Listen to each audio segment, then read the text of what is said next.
Sports lovers all over the world, boys and girls, ladies and gentlemen, I welcome you to the Redeem Sports at the King's Palace Television. We are going to be discussing the Qatar 2022 African Qualifiers, playoffs.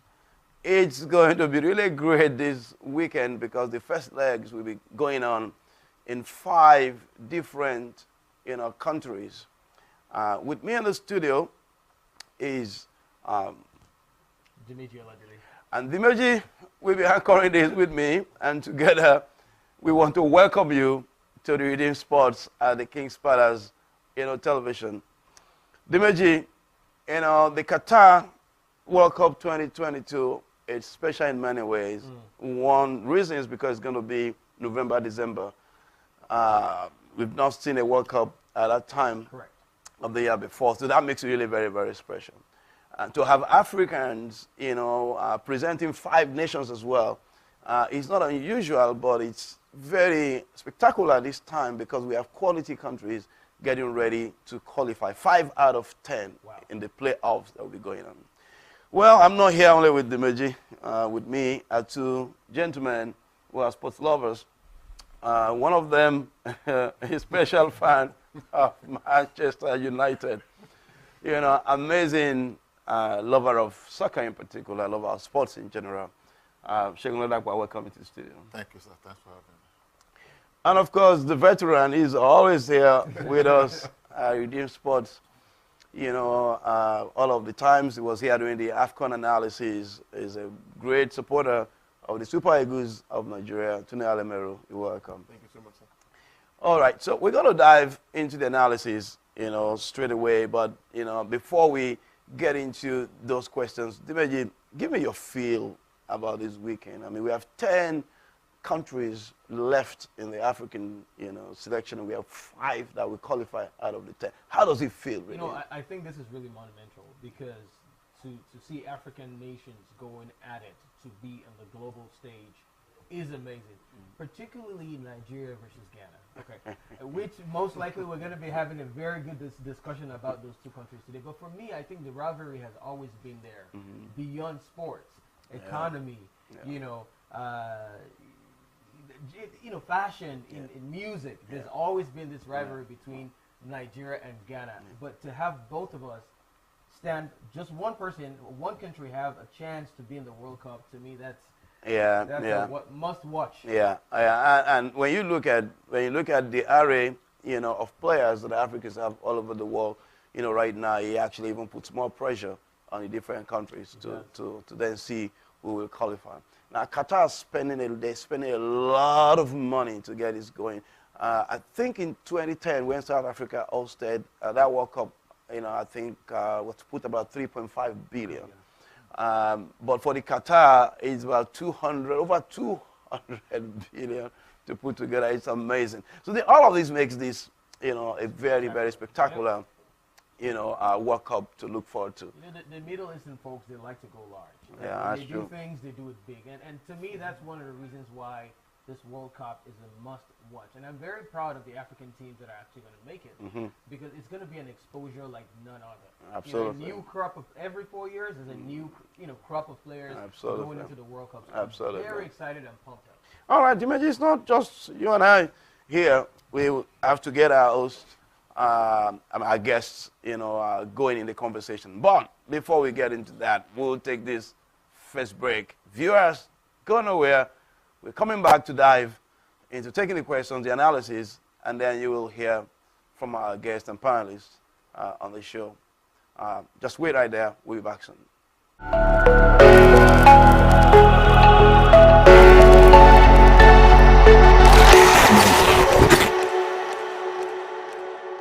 Redeemer Sports Ministry presents its Sports League. Spring season runs from February to May. Summer season runs from June to August. Fall season runs from August to December. Registration will run from January 10th to February 18th. Soccer for children. Ages 4 to 17, basketball for children. Ages 5 to 17, volleyball for girls.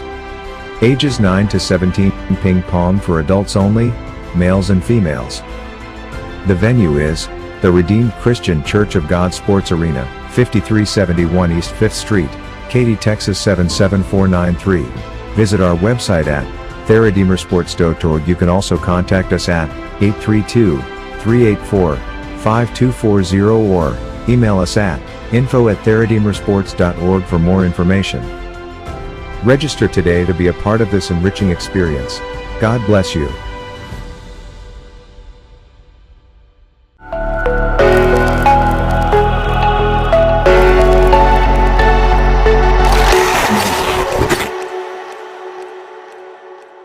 Viewers, you're welcome back to Redeem Sports at the King's Palace Television. My name is Tune Badru, and now we're going to get into the conversation. Tune Alamero, the first question will be yours. We have 10 countries left. We have 5 pairs, a combination of teams that will be playing this weekend. But for some reason, if you've been monitoring, and as I believe you will have been monitoring the preparation, the tension, the conversation on social media platform, the talk has been the match between Nigeria and Ghana. Come on, we have other games coming up. We have Senegal playing Egypt. We have DR Congo playing Morocco. But what is it about the Nigeria and Ghana match that makes it the talk of everywhere? Okay, first I must thank you so much. First I must say congratulations to Nigeria and Ghana, and of course the other 8 countries who are in this playoff. And taking it from where the major stopped, the rivalry between Nigeria and Ghana has been about everything. Everything, fashion, who has the best movie actor? Yeah, music, Jollof Rice. Who makes the best jollof Especially that one. So it's actually beyond soccer. And from history, both teams have met for about 49 times. Ghana, of course, have won 21 times. Nigeria, 10 times. And they drew 18 times. So it's a game of who is superior in this. But the good thing about the Super Eagles, I must say, is the fact that we have some very excellent and talented players. And so it's going to be a very, very good match to watch. So that's why it's drawing so much attention. Okay. And considering the fact that, don't forget the fact that Nigerians threw Ghanaians out of the country. Ghana was Yep. So, Payback. Okay, I got that. All right, so wait a minute. I mean, Tony was talking about jollof rice earlier on, and I'm sure you've eaten Ghana jollof rice before. No, you've not. No. Oh, I have. have you? I was going to ask him, which jollof rice is better. Let's start from there. Maybe that can give us some, some idea. But since you have not eaten, Ghana jollof rice, so you wouldn't know. But anyway, give us your take. Why do you think this match is the match that everybody is talking about? Yeah, the rivalry between Ghana and Nigeria, like Tunde rightly said, has been for ages. Correct. And then they've met a couple of times, and and they always want to play better than the other. If you look at the West African region, both teams believe they are the best in West Africa. So that has been something that they always want to play on, that we are better than you. And looking at Ghana and Nigeria, the rivalry has always been on everything that we are better, apart from the food, the economy, and every other stuff. They always believe either Nigeria believe they are better than Ghana, or Ghana believe that they are better than Nigeria. The last time they met, I think that was in 2001, and that was in FIFA World Cup qualifying. They played draw. Yeah, they both played draw. And in the friendly as well that they played, that was in London in 2002. Yeah, that was a draw as well. Yeah, that was a draw as well. So this one as well might as well, be that exclusive to that extent. But the beauty of the game is because of the rivalry that has been on between both teams. Okay. But before we get into Tunde Alamero, the fact that they played draw twice, is that indicative of the strength of both countries when it comes to the playing soccer? Yeah, absolutely. Because if you look at Nigeria and Ghana playing, apart from maybe whatever they must have played in maybe in any friendly tournaments, hardly can Nigeria beat Ghana or Ghana beat Nigeria. The highest that they can play is 1-1. Highest that both teams can play is 1-1. Yeah. Okay. Because they have the team. I mean, apart from the team, they have the fans, their country playing with them as well. Correct. Yeah. Awesome. Thank you. Tunde Alamero, in a two-legged qualifier as this, does it really matter if you play at home first or you play away? Some people believe that, you can finish the job if you play at home and, by winning convincingly, and the second leg is just a formality, right? So is there an advantage of you playing at home first or you play away first? In recent times, I'll say no to that because things have actually changed. A lot of things have stepped up. I support Barcelona, and I'm sure you watched the El Clasico a few days ago. Barcelona going to Bernabeu to beat Real Madrid 4-0. So that really doesn't count anymore. So there's no home advantage anymore. No. Yeah, you see, that was my thinking too.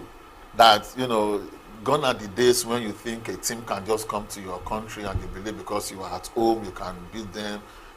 It's happened between even the last AFCON. Cameroon at home, they lost. So it's beyond playing at home and you believe everything because you are playing at home. You have what it takes to win a particular match. No, depends on the team. I mean, this is World Cup. And if you look at it, Ghana did not qualify for the last World Cup. Yeah, they did not. So they want to go to this one, and from what happened to them in AFCON, I don't know what they will want to put in this match. But if you really look at it though, like playing at home gives you this confidence, especially in front of your fans. Yeah, it does. But then it depends on what you are playing. Psychologically, it does. It's been proven that psychologically it does affect how you play. Of course, it does because the fans will, cheer you up and do all those, to make you play. But the team you are playing, they know that these fans of yours and you, and I mean as the team as well, they know that is how you play. So they must have been, kind of planned to that as well. You're also prepared for that. Yeah. Even though you are going to make all this kind of noise and everything, this is what we are going to play. Awesome. We are just going to close our ears to your noise and play a game. Yeah. It's like listening. It's like having a spouse who snores. I don't say my wife. You see the snoring as instrumental. Yeah. So it's a pleasant music for you. And it will chase you. Good analogy. Okay, I like that too. All right, look. There are 5 matches this weekend. All of them going on Friday. I think we have DR Congo playing Morocco in Kinshasa. We are going to be having Egypt play Senegal, in Cairo. We're going to have Nigeria, like we've been saying, play Ghana in Kumasi, I believe it's going to be. We have Mali playing Tunisia in Bamako. And I believe we have Algeria playing Cameroon in Douala. I mean, these are very top matches. In your mind, I think I will be asking Tunde Alamero this. Actually, checking on that one. Should go first on this one. Which of these 5 matches will you say will be the toughest? I mean, in the pairing. I will choose 2, maybe 3. Okay. That will be the toughest. One is Ghana, Nigeria. Okay. Then the second is going to be Egypt, Senegal, because it's going to be like a continuation of the AFCON. Yep. Yeah, and these 2 guys, from what they played, I mean, Mane and Musala. Yep. From what they played, they want to this is a new game for both of us. Yep. We have to go. And if you look at Senegal in the last World Cup, they did very well. Yeah. They did very well, even compared to Egypt. Yep. Egypt did not win any match. But Senegal won 1 and drew 1. Yeah, and they did well. So they want to build on that. And actually, that even reflected on how they played, even during the AFCON. Yep. So that is going to be a very explosive match. In fact, if you can have a split screen that can work together, at the same time, it would have been very beautiful.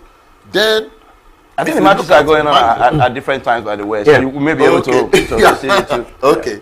Then, if you look at Mali, Tunisia, I think they played as well during the I think so. AFCON, and they won. Yeah. Mali won. Yeah, Mali won. Yeah, 1-0. Yeah. So Tunisia, we want to prove that if we can beat Super Eagles of Nigeria, we should be able to beat you. And I can bet you, Mali will be all out for that match. Those are the match that you don't want to miss. You don't want to miss that match for anything. Those are the very, very crucial matches that everybody must, kind of watch. All right, fair enough. Today, I don't know what do you think. Which one is the toughest, or which matches you will? Well, I think Roshagun said everything. For me, it's Senegal versus Egypt. Watching Sadio Mane and Mo Salah, those are the two very, and I'm so proud of them because they're Africans. Those are the two very extreme, very good players. So it's going to be a Liverpool player in Senegal playing against another Liverpool player in Egypt. So for me, that's a big match. Considering the fact that and if, like Shegun said, if you look at the AFCONs, Senegal played better than Egypt in the AFCONs. So for them, this is like a revenge. But then Senegal are already motivated into this game. Okay. We'll see. Well, viewers, we will be taking our next break. It will be a very, very short one. Don't go anywhere. We're back soon.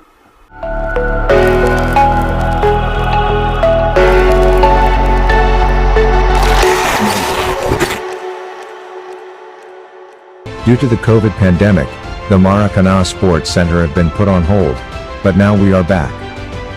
Our Sports Outreach Church, the Maracana Sports Center, resumes on Sunday 6th of February 2022 6 p.m. to 7 p.m.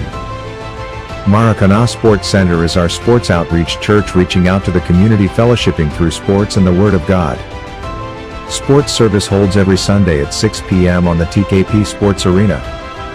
So we are inviting men, women, boys and girls across all ages to come and hang out and play all sporting activities while connecting with friends and families. Join us starting February 6, 2022. For more information, please call Coach Addy at 832-731-7714.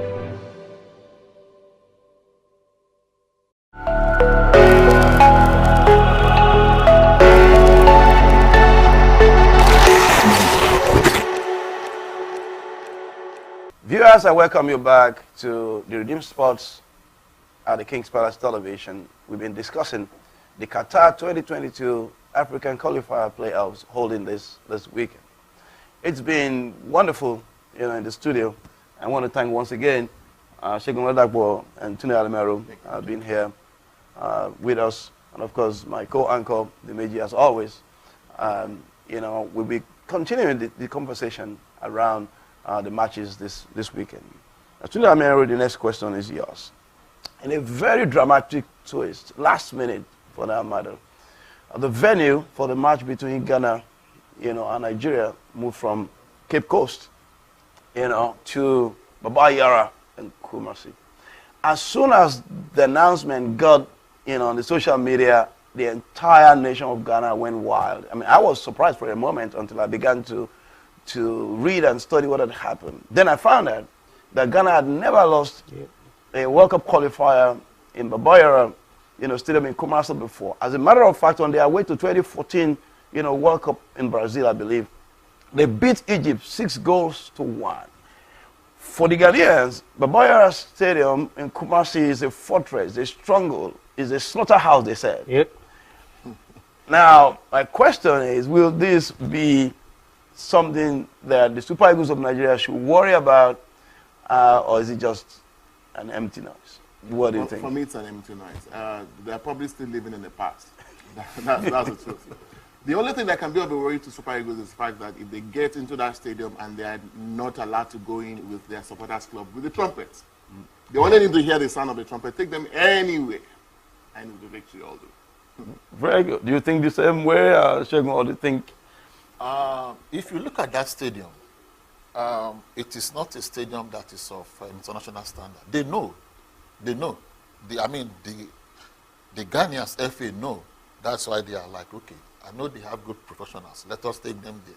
They won't be able to display their skill and play at their. But it was approved though by FIFA. They inspected it and it was, it was by far better than the Cape Coast, stadium. Yeah, but they know the fault of the field better, even than even more than FIFA. Okay. Yeah, they know the flaws of that field. Nigeria played them in that same field. That was in 1990. They won. I mean, Ghana won 1-0. But that was then. Ghana, like I said earlier, Ghana and Nigeria, they are not, particularly Ghana, it's not the highest scoring country when it comes to Nigeria. The highest they can play at that stadium, even with Nigeria, is 0-0 or 1-1. Definitely they will score. They will do everything to score, because when you come to a terrain that you are very, very familiar with, you will play with everything to win that match there. You will play with everything because you know that this is where you have the best of yourselves. So you need to win this match here. So that is what they are going to play on. They are going to play on the field. They are going to play on the fans. They are going to play on what they know about the field to making sure that they win that match there. But I can assure you they cannot win more than either 0-0. Look at the last AFCON. Look at the last AFCON. How many goals this Ghana scored? Maybe 2 or 3. Nigeria scored 6. Yeah, but that's AFCON. This is the World Cup. So it's different. This is a bigger stage. They don't have that strikers that could score for them. Yeah. They don't. If Nigeria can hold themselves well, they can take on the pressure from Ghana with everything. The highest that Ghana can do is to score 1. All right. Shegun, real quick, you just spoke about Ghanaians not having that striker, right? Mm-hmm. Now, the Ghanaian FA has refused to make public the list of players for this game. No, they did.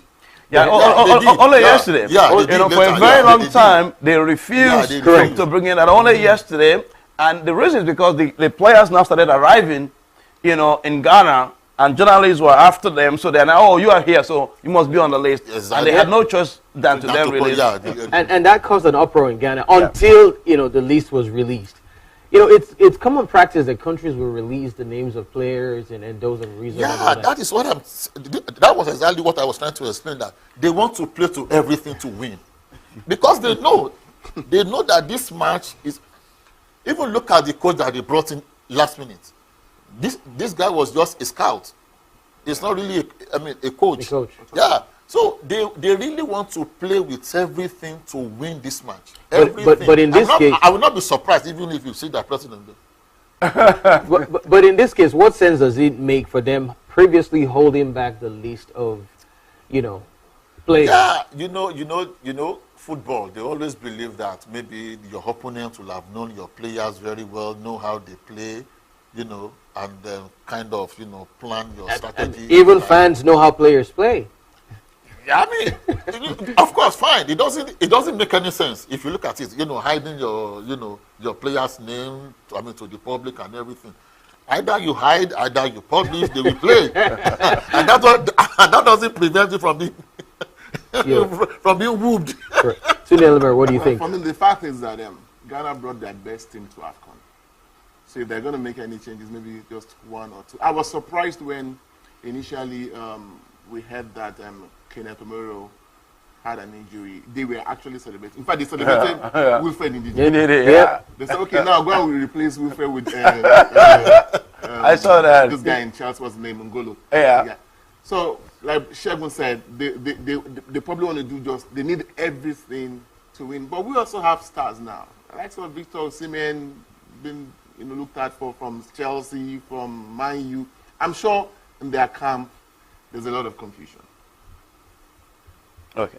All right. So I think, it was the biggest joke for me to want to hide your team list, because you will have submitted to FIFA anyway. Correct. If Nigeria wanted a list, by right, they can get it from FIFA.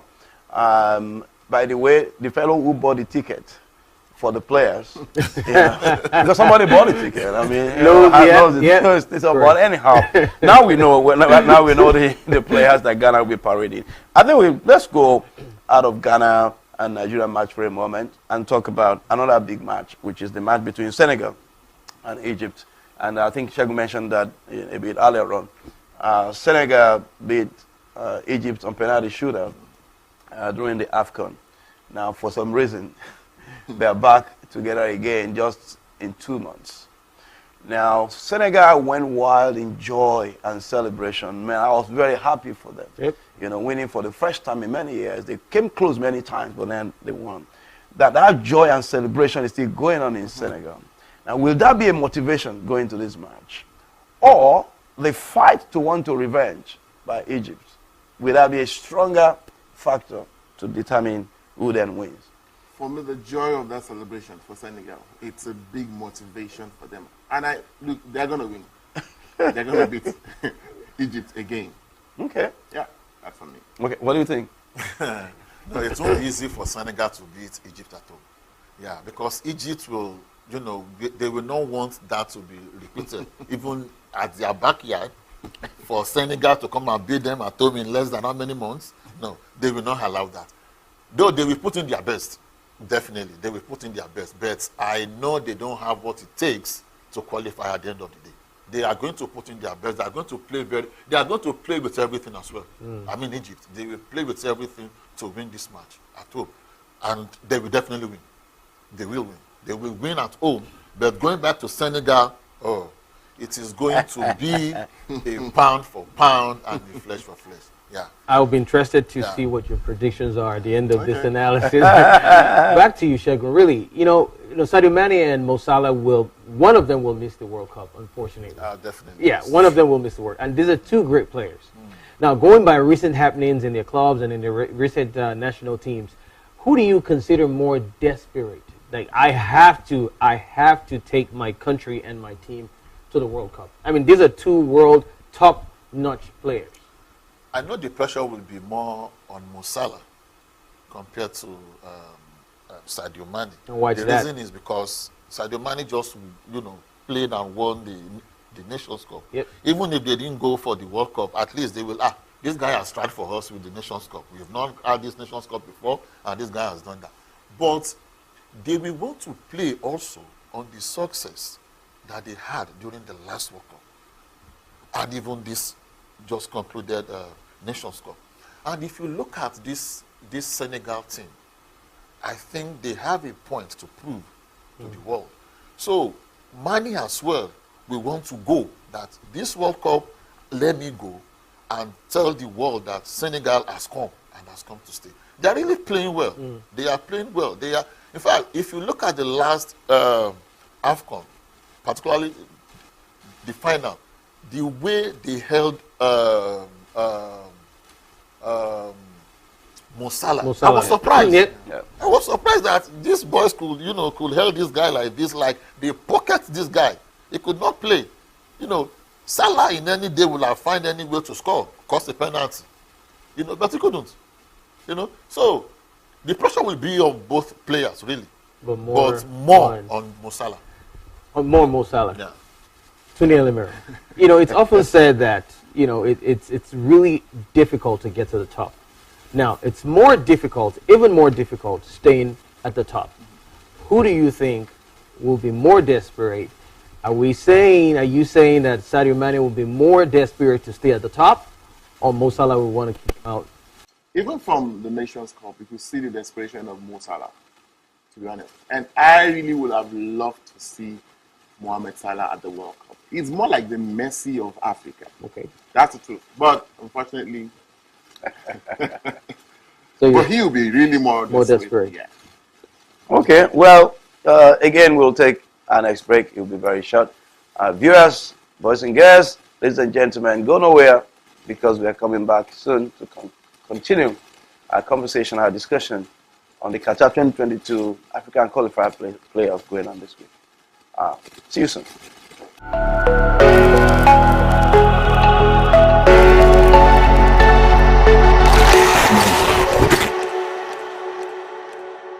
Mission and evangelism is the uttermost agenda of God. He's given us the mandate as believers to make disciples of all nations. The Redeemed Christian Church of God, the King's Palace, Katy, Texas will be taking the savor of Christ to Barbados. Get ready because souls are hungry and the harvest is ripe. Featuring open-air crusade, health fair, soccer tournament, welfare visit to homes, and church planting at Speightstown. Date, Friday 13th to 15th May 2022. May 13th, 2022 will feature health fair by 9 a.m. to 12 p.m., football games at Speightstown by 11:30 a.m. to 3:30 p.m., radio interview at the Barbados Christian Radio by 10 a.m., and open-air crusade by 5:30 p.m. to 7 p.m. May 14th, 2022 will feature health fair by 9 a.m., the finals of the football games by 10 a.m. to 11:30 a.m., and an open-air crusade by 5:30 p.m. May 15th, 2022 is the grand finale, and will feature worship service at the Miracle Arena by 10 a.m., and a new church planting at Speightstown by 5:30 p.m. This is an opportunity to be committed to the desire of God. Pray, plan, prepare and financially support the Barbados mission.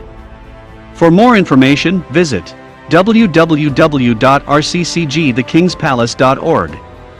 Jesus is Lord.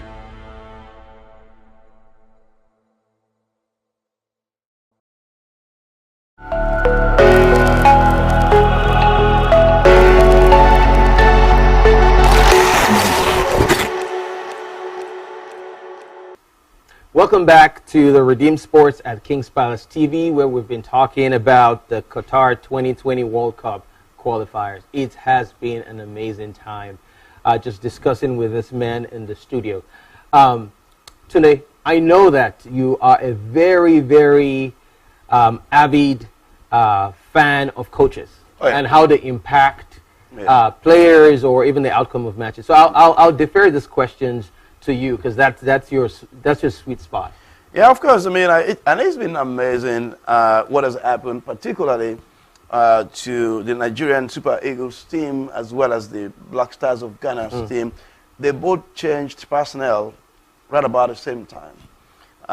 Ghana fired a foreign coach and brought in Ado, who for the most part was a scout, even though he was ex-international, and they got Chris opting in to be the technical advisor for the team. It was just right after Nigeria got Augustine Gavron to continue, from where he started at AFCON, but then brought in Emmanuel Amunike, another coach and ex-international. So it kind of seemed like, they are doing just about the same thing at the same time. Which, by the way, Gavron and Amunike were teammates.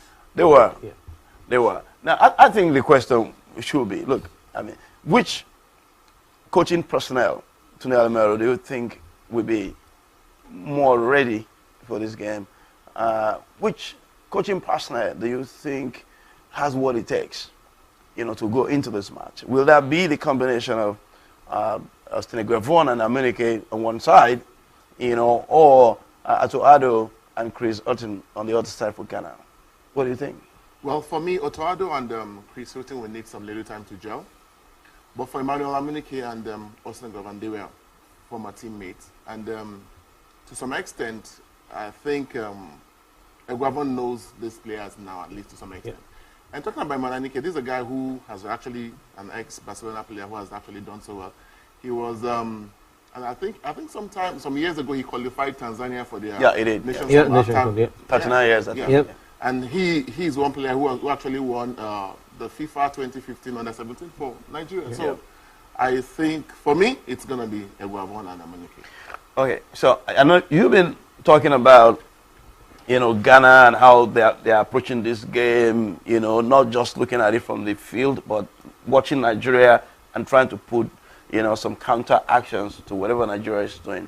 Will you say, if you pick, Chris Hutton, for example, and Gavron as a match, and then you pick Amunike and Chris, and Ado, as a match, will it be a complete match, head to head? So you're looking at the technical advisor. If you equate Gavron as a technical advisor to Chris Hutton as a technical advisor, and Ado as a chief coach, and Amunike as a chief coach. Let's leave the players. Let's look at, tactically, when you look at these two, who do you think will have the advantage? Yeah, okay. Looking at Eguavoin with Otoado, Eguavoin has played to the highest level of football. And I believe he has what it takes, particularly with the players. He has that technical, in-depth, having played that game to that level. And he knows more of those players very, very well, and he believes, I believe he understands African football, more than, even though Otoado as well played for Ghana, Yep. but he has been more outside of Ghana for years now. So Eguavoin has been in there for years, and he has taken most of these players, to play out, as well. So I believe he has more technical in-depth, even more than Ado. Then if you look at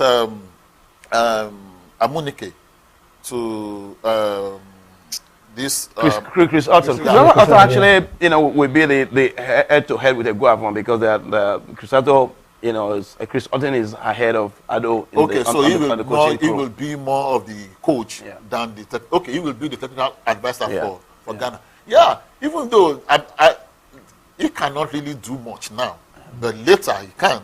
But presently, to this present crop of players, I don't think he has that technical know-how now to to play. He coached Chris Otto at some point was the manager of Newcastle United, but not in Africa.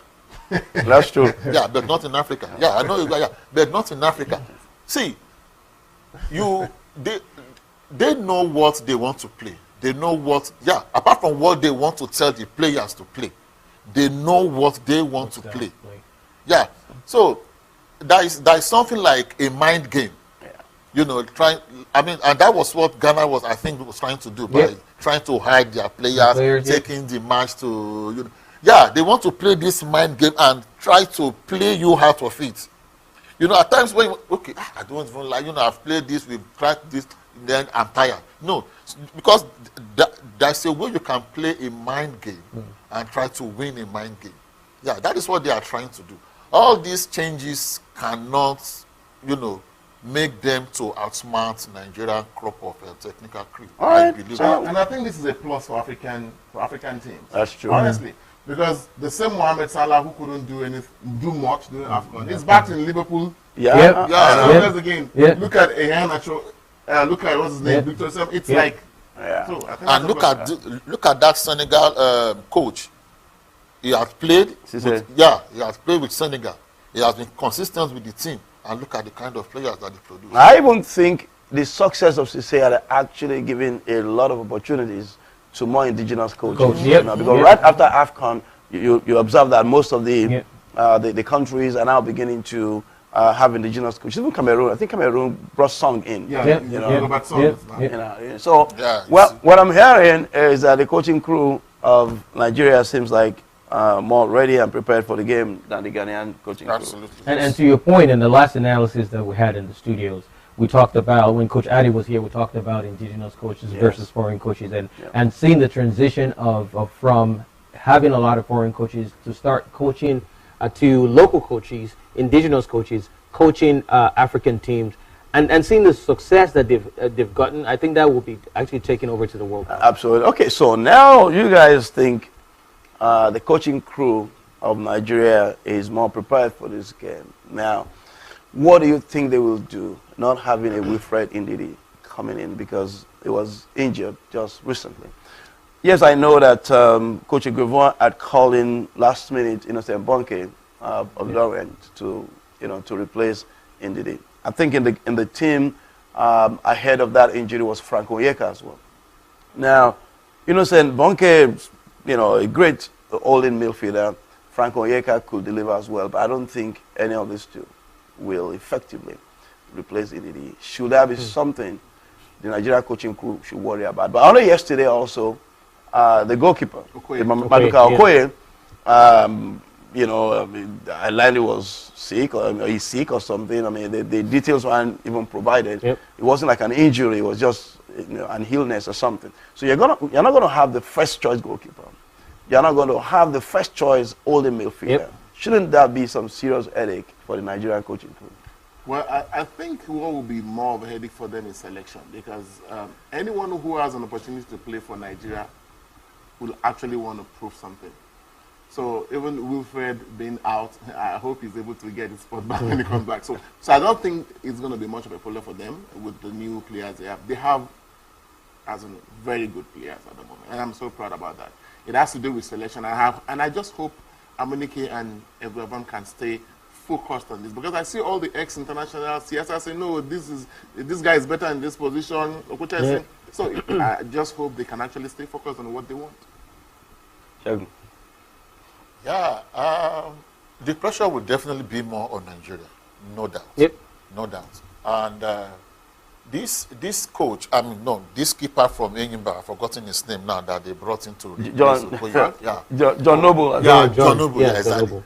I can't really rely like John Noble will not be in goal like that.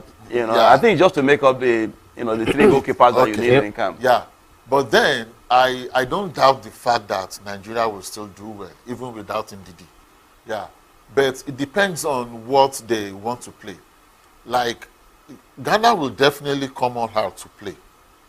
They will want to frustrate Nigeria. They will do everything to frustrate Nigeria. I mean, but likewise Nigeria. That is when we now get to Nigeria. But now that we are in Ghana, because see, we need this match of Ghana more than the one that we are going to even play in Nigeria. Yeah, in Abuja. Because this will determine what we are going to play there. If they frustrate you, it's like what we played against Tunisia. Mm-hmm. We played well, but we played it on their hands. Yep. We played it on their hands. Let me ask you guys. Let me ask you a direct question. So in goal, we have 3 goalkeepers in camp for Nigeria right now. You have Izor, Daniel Akwe, and John Noble. Who will you want in goal? I'm not a fan of Frank, so I prefer Daniel. Who will you want in goal? Well, you see how tough it is for you guys. Well, it's not a very easy choice. I guess my point for them. That's why I think the coaches will have a very, very difficult, task to make those choices. Yeah, okay, between Frank Onyeka and Innocent Bonke, who should start in the holding midfield? But those are the 2 options you have. I really don't know much about both of them, so I'm not sure about that. Okay. Well, Innocent Bonke, I think the last game he played for Nigeria was against Cape Verde away. The Nigerian downside is that he wasn't at the AFCON. But Frank Onyeka was at the AFCON. He didn't have too many play time. So we'll see what the coaches do. These big misses. But hey, in the what's it called, in the Ghanaian team as well, they are going to miss the 2 Ayu brothers. One of them, they are going to miss the Danladi, Ashimeru. I think Jordan Ayu has tested positive to COVID-19 as well. It won't be coming. So the good thing is that I don't know which team beat them at the AFCON, and so it's going to be away from here. Okay. I'd like to say that the fact that we're having a new crop of players, right, coming into this stage of the game, will be a game changer. I believe so. Will be a game I believe so. And everybody wants to go to the World Cup anyway. Yeah, like Katune was saying earlier, whoever the coach decides to put in. Uzor had been to the World Cup, and he was the first choice goalkeeper at the last World Cup. I think that brings some experience. Yep. He was in goal, in one of the matches. I think the last match. Yeah, the last. At AFCON. In my mind, if I were the coach, I probably would be thinking of him ahead of Daniel Akwe. The last outing of Akwe, if I remember well, was at the 2019 AFCON against Algeria, when he considered that very poor play. Personally, I thought they did really well, but unfortunately, they came out with a bronze medal. Right now, does that mean that they're going to take this experience and do better at this World Cup qualifier, or this disappointment of coming, taking the bronze medal, will play against them when it comes to actually qualifying for the World Cup? They have. Okay, even though we could not win the the Nations Cup for you, but we have qualified you to play, in the World Cup. So definitely they are bringing their experience, everything that they've had, during this concluded AFCON, to, you know, to take into the World Cup. But more than anything else, they are going to... April 15th at 6:30 p.m. Central Standard semifinals on Saturday, April. No, monitor them in recent times. I'm not sure. I'm No, never sure. if Nigeria lost all their matches during this AFCON. All their matches.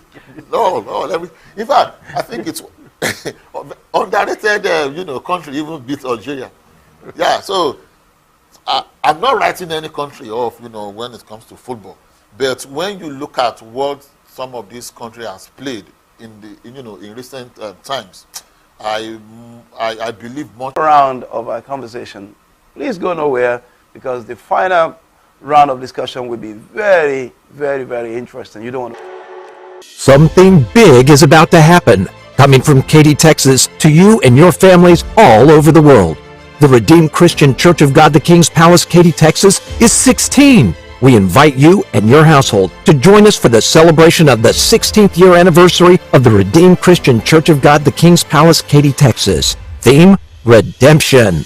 Starting Tuesday, April 19th to Sunday, April 24th, 2022.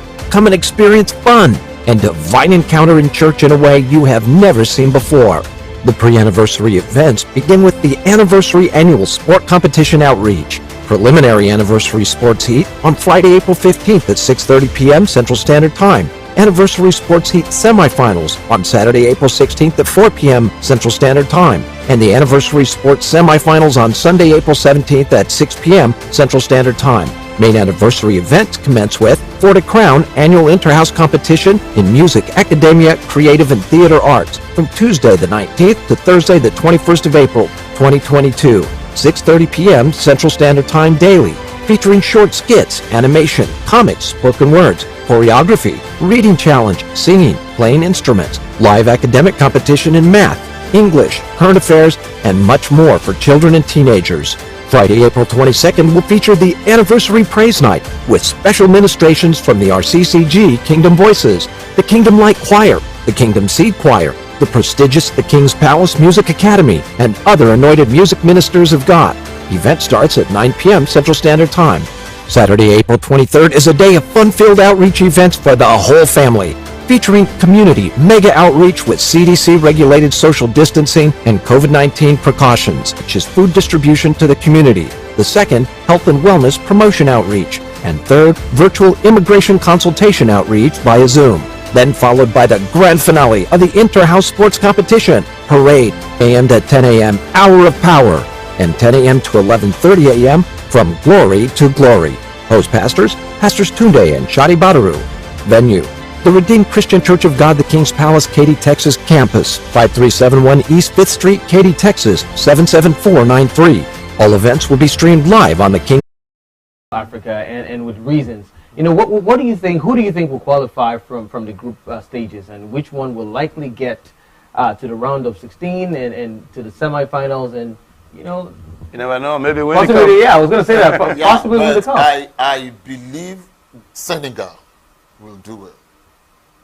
Will do well. Nigeria will as well do well. Since Nigeria have been going to World Cup, and I think they often try to, you know, they've always come out of, no, except for the last one. Yeah, Except for the so last one. definitely Nigeria will do well.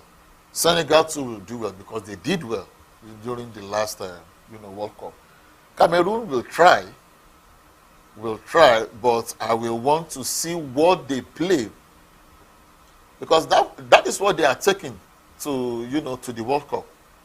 So I will want to see what they want to play now, because this is not Nations Cup, this is World Cup.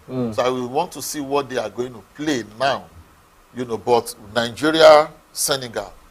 So of those 2 or 3 countries, who gets to the semifinals? Senegal might get to the semifinal. So you're not a patriotic Nigerian. It's not about being a patriotic. See, it depends on the technicality of the game. If you look at how Senegal played during the Nations Cup, you will understand the tactical experience of their player. Of their coach. To play out a good team. Yeah, they can play out a good team. They will know how to play out a good. They will this is their striker, this is their best man, they will take that guy out. But Nigeria, that Nigeria against Tunisia was a match. In fact, I'm yet to even, kind of recover from that. I can't imagine how Nigeria will lose that loss. Yeah, it was a cheap loss. I mean, yeah. Awesome. So, Sunil Limero, what do you think? Well, since we are speaking to the future. For me, it's going to be Nigeria, Cameroon, and Senegal, just like Shegun said. We're not even sure of the parents. Lord have mercy if they pair Nigeria. France. So we're not sure of the parents. But I think Cameroon, Nigeria, and Senegal. Of three of them, who gets to the semifinals? That's a big one. Dimiji, let's keep it for that. That's a very good feature. Let's play safe. All right, so let's, as we begin to bring this to a close, usually, and I think this is global, it's not just Africa, the coaches are the first to be fired when things aren't going right with a team.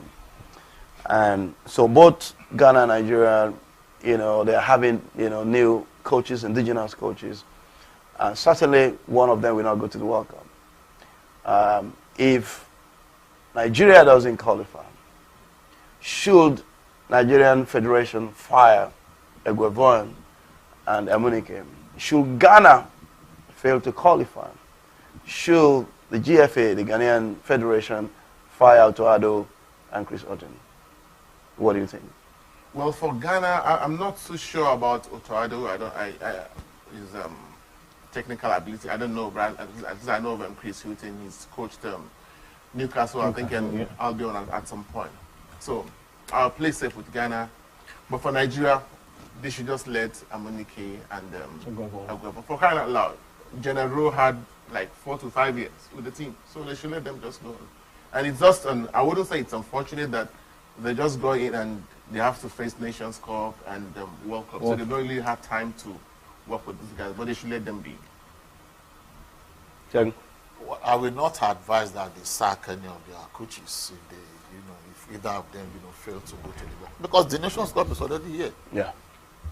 And you need to prepare for it. So if you sack that coach, you bring in another coach, I can tell you the coach will not even succeed. Yep.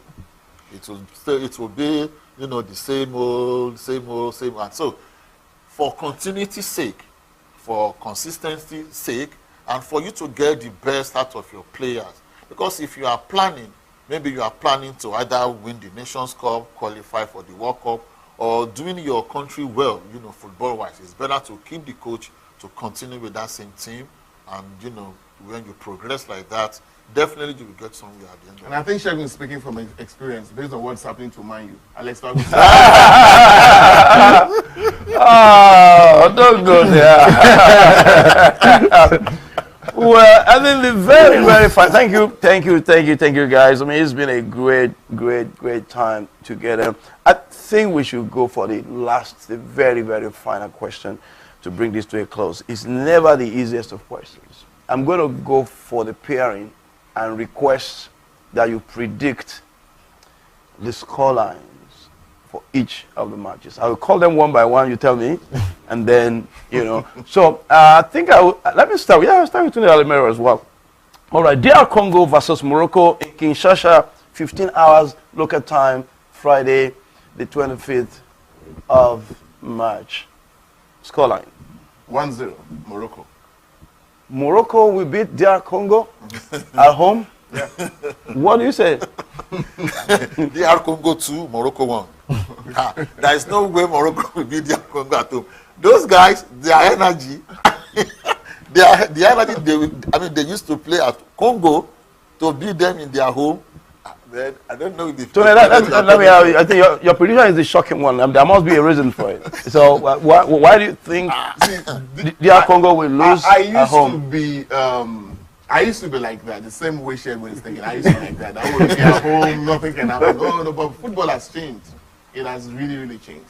Morocco all the way. I need to shock you. What did Morocco play during the Nations Cup? No, we're not talking about the Nations Cup. This is the biggest thing. This is the biggest thing. But they are bringing the same players. Okay, guys, you want to ask them about the next one? We'll find out. I mean, we'll find out on Friday. You know, we'll come back talk about it sometime soon. The next match is Yeah, so the next match is Cameroon and Algeria and Douala. Yeah, Cameroon, Algeria, and Douala. Cameroon 3, Algeria 0. Okay. Wow. In Douala, 3-0. For me, it's 3-1 actually. Cameroon 3, Algeria 1. You guys are very close. Well, Dimeji, you have to make a record of this. When we bring these guys back, we're going to start with this prediction.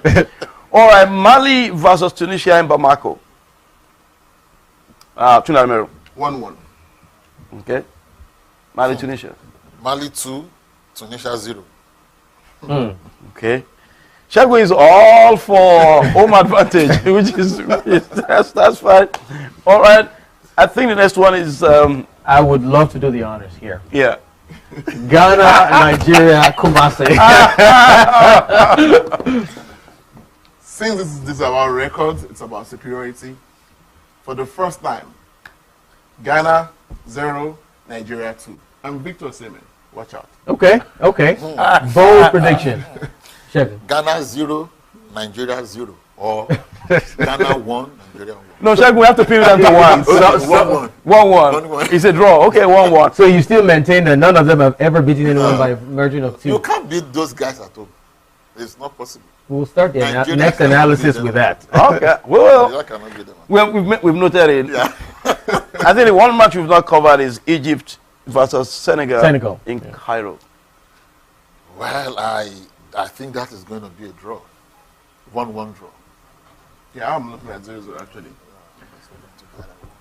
Well, it's been a great time in the studio looking at the, Qatar 2022 AFCON Qualifier playoffs this weekend. It's been a great time discussing the different matches and so on and so forth. On a final note, this weekend, is there a player to look out for amongst all the players that will feature?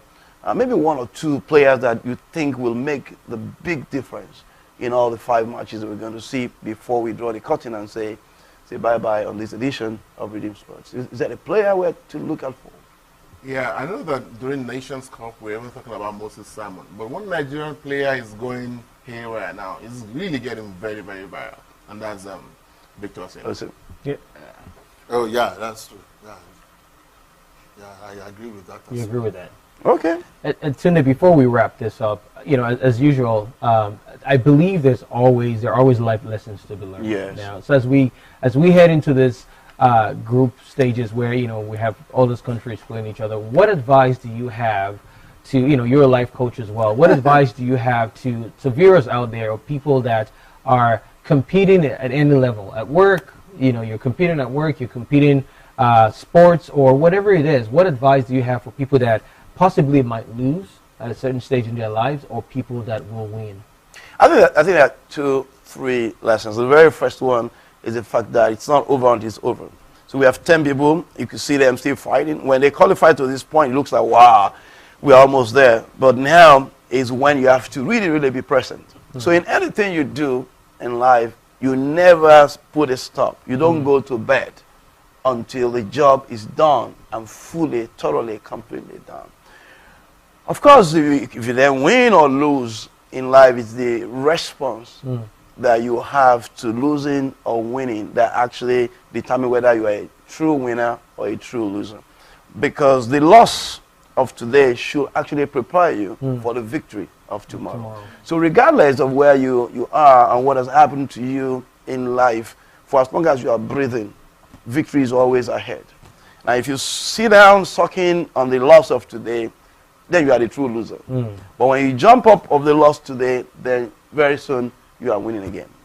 And I think, the final one, it's, to just be ready at all times, because they didn't know that Ndidi, for example, will have injury. And so now he has injury. Now, if the team is not ready to have a replacement, number 2, number 3, the goalkeeper pulled out last minute, if they don't have alternative to the goalkeeper, then they're going to be in trouble. So for life, you just must be ready at all times.